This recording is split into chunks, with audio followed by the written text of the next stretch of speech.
So I have a question for everyone out there. What's next for Colby Chaos Covington? Now, like many of you, I was very excited to see the potential Jorge Masvidal Colby Covington fight just because of the backstory alone. I mean, I think that is a huge, huge fight, especially if they set them up to be coaches on Tough. I mean, golly, that would. I mean, there's no way that fight doesn't sell. And I'll promise you one thing. I mean, I buy every fight anyway. Let's be real, but I promise you, I'd be first in line for that one. And if they had tickets going on sale, I'd be first in line for that too because that fight is huge. I was so looking forward to that one. But now, with Kamaru Usman calling out Masvidal and Masvidal, talking online like he has, which initiated the call out from Usman. So, fair play to Masvidal. He definitely, I guess, did what it. I think Usman was looking for that anyway, just because, let's be real, out of Colby and Masvidal, I think he's going to want to take Masvidal 10 out of 10 times. Just because, you gotta. Look at what Kamaru Usman has done to everyone he's fought. Tyron Woodley, Gilbert Burns, just to mention some of them here recently. Masvidal, okay, sure, let's go with the narrative of the 6-day notice thing, which I do think did have a part to play in some of Masvidal's conditioning, at least the conditioning. I don't know if we're going to have a different result from it. It sounded like we're going to find out here soon enough. But I don't know. I don't know if it has a different outcome. Maybe Masvidal is able to do a little bit better at the beginning of the rounds, in the later rounds, because, the Nate Diaz fight, he did show that he has a little better cardio than what most thought, I believe. So, yeah. But after that Gilbert Burns fight, Masvidal, Tyron Woodley, all these fights, I think people are still sleeping on Colby. I don't know how, though. I'm really, really. Maybe it's just because of the persona that he has and everything else. I mean, the dude's an entertainer, let's be real. Or you can call him a villain, whatever you want to call him. Like we want to call, we call Conor an entertainer, we call Colby the villain for whatever reason. It's just two different marketing styles, but I love watching Colby fight.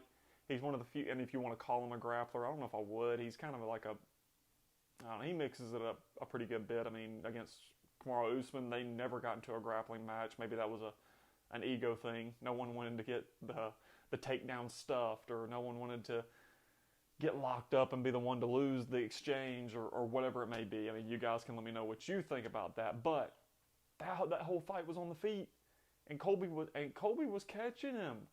You can make an argument that Colby was winning that fight 3-2 going into that, or by the end of the fight. I mean, because I don't know. I feel in the fifth round, I feel like it was back and forth until Usman did catch him. I mean, that was, that's where the tide definitely shifted. So I'm not saying that the decision would have gone Colby's way for sure, but had that fight played out all the way, who knows?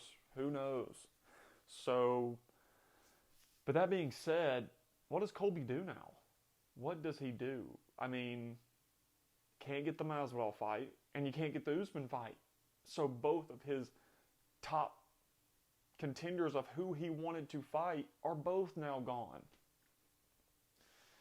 And then we have the story that Leon Edwards is next for Colby Covington. Okay, great. Not as exciting. Don't get me wrong.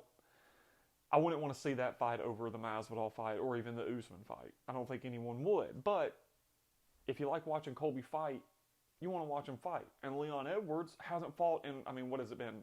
A year and a half now? So, yeah. I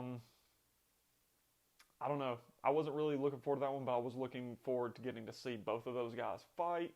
I hate the circumstances that it came about upon, but regardless, I'm a huge fight fan. I like both of those guys, Leon Edwards and Colby Covington, but I wasn't as excited as what the potential matchups could have been. And I think most of you would agree with me. I do. I think most of you would agree that everyone wants to see Masvidal versus Colby or Colby versus Usman. I think we all can agree on that, but looks like we're not going to get that.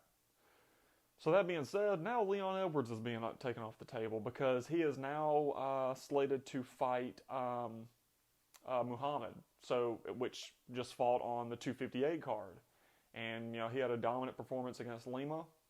So he looked good in that one, but at the same time, Leon Edwards, why? I understand he wants to fight, and he should fight, and it's been a while since he's gotten in there. So he wants to keep that March 13th one, which I believe is what they've signed to fight between him and Muhammad. So I don't know. Maybe he just wanted to get in there quick, and he didn't want to go through the back and forth of trying to get the Colby one on just because of the time frame, and the 13th is coming up on us, and everything else. But I don't know. I really don't know what Colby does now. So looking at the rankings here, let's see. We've got Stephen Thompson, can't do that.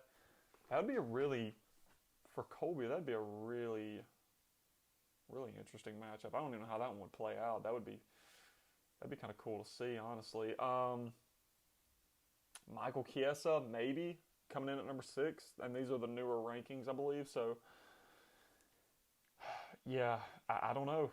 It would have to be Michael Chiesa. He's already beaten Tyron Woodley. Damian Maia, no. Neil Magny down at 9. I don't see that happening either. So, I don't know. Does he take the Michael Chiesa bait with the call out? I don't know. Maybe that's going to work out in Michael Chiesa's favor, because I think that's another interesting one, man. That's another interesting one. I think Colby gets it done, though. I don't see Michael Chiesa being able to. I don't know. If Michael Chiesa can get him on the ground and get a good position, Michael Chiesa, golly, man, what he was doing with Neil Magny. I'm not just a huge. I like watching grappling. I'm not so much a huge fan of just a straight jiu-jitsu matchup of where two guys are on the ground just trying to submit each other and fighting for that kind of position. Now, I do like the John Jones kind of where it's the ground and pound style on the ground and everything else. I enjoy that. I think most of you would as well. Don't get me wrong. I totally appreciate what those jiu-jitsu guys can do. It's insane watching it. And this goes back to my point of what I was trying to make with Michael Chiesa. That fight between him and Neil Magny, oh my gosh, if you haven't seen the fight, which I'm sure most of you have, you got to go back and watch it. You have to go back and watch it. It was not a striking matchup, and if I was to just sit here and describe to you how the fight went and you hadn't seen it, you'd be like, oh, that just sounds like a boring fight. No. The level of groundwork, it just shows you that there's just so many levels to that. What Michael Chiesa was doing, and even Neil Magny getting out of some of those positions and able to kind of flip it around, and then Michael Chiesa flipping it around and gaining position. It was so much fun to watch.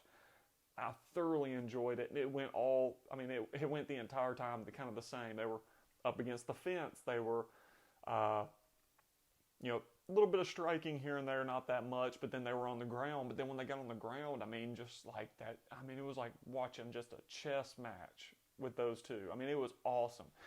Really, really, really fun to watch. So I don't think we've gotten to see a lot of, not in recent memory at least, a lot of Colby Covington's groundwork in that sense of how his jiu-jitsu works. We all know he's a great wrestler, and that's one thing that I think would play to his strength against Michael Chiesa is the fact that Michael Chiesa would have to find a way to get him down in the center of the octagon, because I don't think he's going to be able to press him up against the fence like he did Neil Magny and just work him like that and get him down as easily, because that's where Colby thrives is when it's up against the fence. And I think if you do get him down, I think Colby gets up a lot easier. Now, I could be wrong. I could eat my words on that if they do end up fighting. We'll see. But, yeah, I don't know. I'm really interested to hear what you guys think on what Colby's next matchup should be. Should he go ahead and take that Michael Chiesa fight? Maybe. Or does he wait for the winner of Masvidal Usman?